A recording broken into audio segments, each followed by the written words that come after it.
네, 서울 사랑제일교회 등 교회를 중심으로 한 수도권 코로나19 집단 감염 확산이 지속되고 있습니다. 서울시 등은 공동체 안전을 위협하는 것은 범법 행위라며 강력한 대응을 예고했는데요. 네, 보도국 연결해서 자세한 소식 알아봅니다. 김민혜 기자.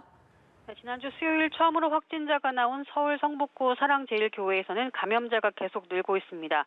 오늘 오후 2시 기준으로 이 교회 관련 누적 확진자는 총 319명입니다. 전날보다 전국적으로 120명이 증가했습니다. 관련 확진자는 타 지역에서도 속출하고 있습니다. 경기도 가평에서 군부대 장병 2명이 교회 교인과 접촉한 뒤 확진됐고, 인천에서는 예배 참석자와 가족 등 모두 13명이 양성 판정을 받는 등 추가 확산 우려가 커지고 있습니다. 전북 전주와 경북 상주 등 곳곳에서 예배 관련 확진자들이 잇따라 확인됐습니다.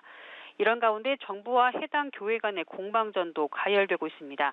정부는 앞서 전광훈 사랑제일교회 담임 목사에 대해 광복절 광화문 집회에 참석해 자가격리 의무를 위반하고 신도 명단을 누락했다며 고발 조치했는데요.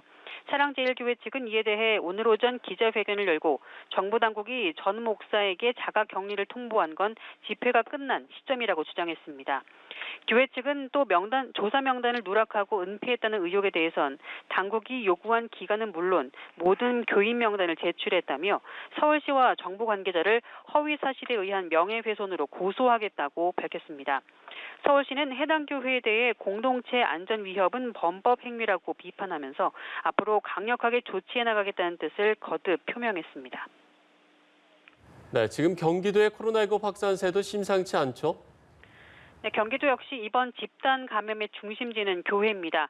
용인 우리제일교회에서는 현재까지 총 누적 확진자가 131명까지 늘었습니다. 지난 9일 오전 예배에 참석했던 30대 남성이 첫 확진된 것을 시작으로 서울, 인천, 경북 등 전국으로 퍼져나가는 양상인데요. 또 서울 사랑제일교회 관련 경기도 내 감염자 수도 어제 하루 35명이 추가됐고, 양평군 서종면 명달리 주민 3명이 추가로 확진 판정을 받아 복다림 관련 확진자도 34명으로 늘었습니다. 스타벅스 파주 야당역점 관련 확진자도 급속히 늘고 있는데요. 지난 12일 첫 확진자가 나온 이후 최소 42명이 감염된 것으로 파악됐습니다. 이처럼 곳곳에서 감염이 확산되면서 경기도의 신규 확진자 수도 빠르게 증가하고 있습니다. 지난 14일 47명, 15일 108명, 어제 75명이 신규 확진 판정을 받은 데 이어 오늘도 곳곳에서 감염자가 속출해 도내 누적 감염자 수는 이미 2,000명을 넘어선 것으로 추정됩니다. 방역당국은 예배에 참석한 신도와 가족, 그리고 복다림 행사, 커피숍 관련자 등에 대한 검사가 진행되고 있어 확진자는 더욱 늘어날 것으로 전망했습니다. 지금까지 보도국에서 연합뉴스TV 김민혜입니다.